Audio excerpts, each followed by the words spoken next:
وہ عورت جس نے اپنی عزت کو محفوظ رکھا،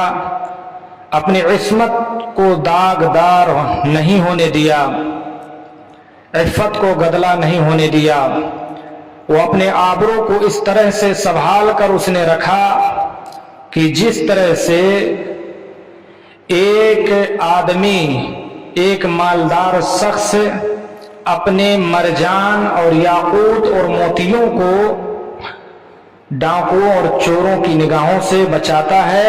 اور اسے محفوظ رکھتا ہے۔ حضرت سارہ علیہ السلام نے اس طرح سے اپنی عزت و آبرو کی حفاظت کی۔ یہ اس عظیم انسان کی بیوی ہیں جن کو اللہ رب العالمین نے اپنا خلیل بنایا تھا، اور خلیل جگری دوست کو کہتے ہیں۔ حضرت ابراہیم علیہ السلام اللہ کے دوست تھے، اللہ کے خلیل تھے۔ جب عراق کی سرزمین سے نمرود کے ظلم و زیادتی سے عاجز آ گئے تو فلسطین کی طرف نکلے۔ راستے میں مصر کا ملک پڑتا تھا، وہاں جب پہنچے تو وہاں کے بادشاہ کو خبر ہوئی کہ ایک ایسا شخص ہمارے ملک میں داخل ہوا ہے کہ اس کے ساتھ اس کی بیوی بھی ہے جو بہت خوبصورت ہے، جو بے حد خوبصورت ہے، اور اس بادشاہ کی عادت بہت بری تھی کہ جو کوئی بھی اس ملک میں داخل ہوتا اور اس کے ساتھ اس کی خوبصورت بیوی ہوتی تو وہ اسے پسند کر لیتا اور اسے اپنے پاس رکھ لیتا۔ اسے اسی طرح سے حضرت ابراہیم علیہ السلام جب اپنی بیوی حضرت سارہ علیہ السلام کو لے کر وہاں پہنچے مصر کے ملک میں، تو وہاں کے بادشاہ نے پتہ لگایا اور ان کے کارندوں نے بتایا کہ ان کے ساتھ اس کی نوجوان بیوی حضرت سارہ ہے جو بے حد خوبصورت ہے۔ ان کی خوبصورتی کے بارے میں جب پتہ چلا،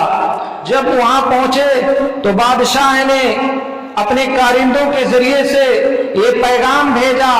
حضرت ابراہیم علیہ السلام کے پاس کہ حضرت ابراہیم علیہ السلام کو اس بات کی خبر کر دیں کہ وہ اپنی بیوی کو حضرت سارہ کو میرے محل میں بھیجیں۔ چنانچہ حضرت ابراہیم علیہ السلام کر بھی کیا کر سکتے تھے، بے وطن تھے، بے بس تھے، لیکن اللہ کے ایک موحد بندے بھی تھے۔ اللہ رب العالمین پر ان کا کامل اعتقاد بھی تھا، یقین بھی تھا، اور ان کو یہ بھروسہ تھا کہ جس اللہ نے، جس رب العالمین نے ان کو آگ میں جلنے سے بچا لیا تھا، ان کو یقین تھا کہ اللہ رب العالمین ہماری عزت و آبرو کی بھی حفاظت کرے گا۔ چنانچہ انہوں نے اپنی بیوی حضرت سارہ کو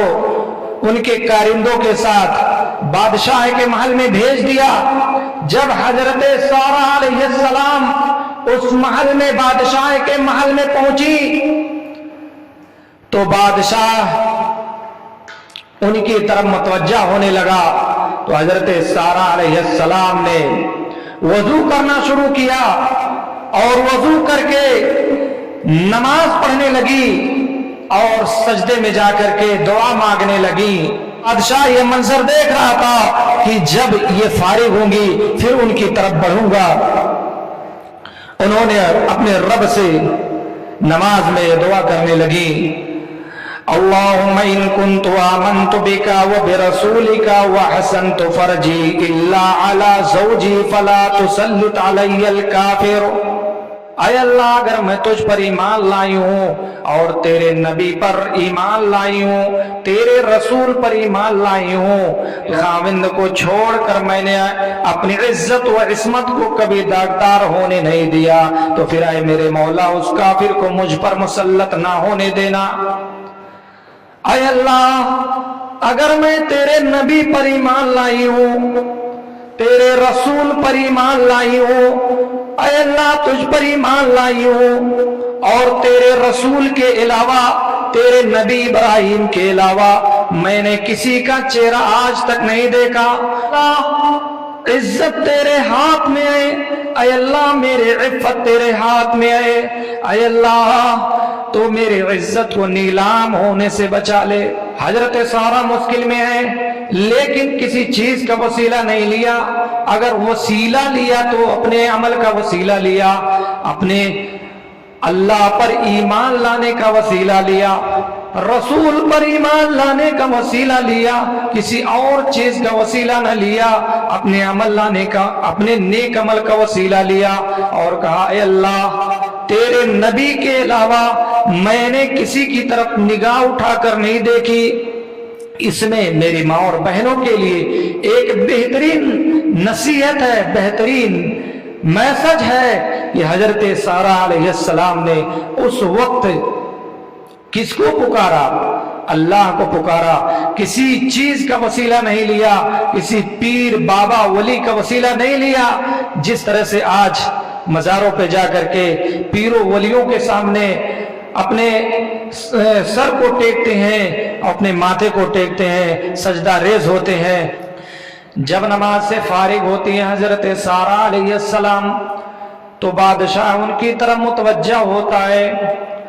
غلط نیت سے ان کی طرف متوجہ ہوتا ہے۔ حضرت سارہ علیہ السلام نے جب ان کے لیے اس بادشاہ کے بارے میں دعا کر دی تو جب وہ بادشاہ آپ کی طرف حضرت سارہ علیہ السلام کی طرف بڑھنا شروع کیا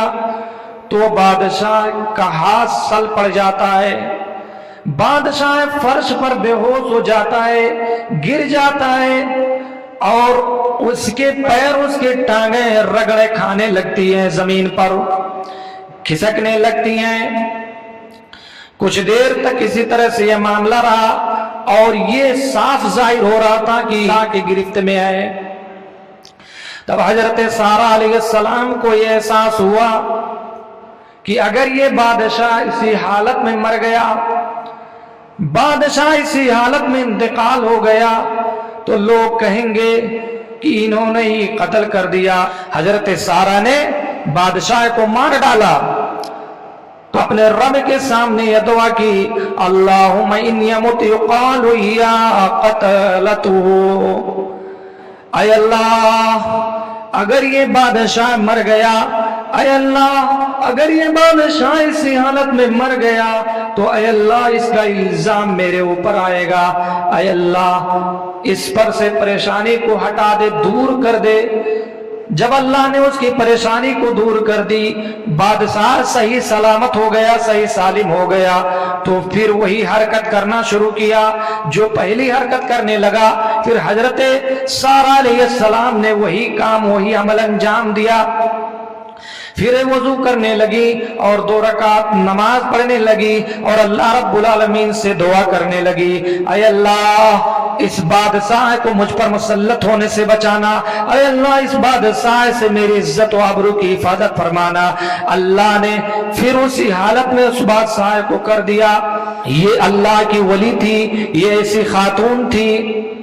کہ جب اس نے دعا کیا تو اللہ نے فوراً قبول کیا اور بادشاہ پھر اسی حالت میں ہو گیا۔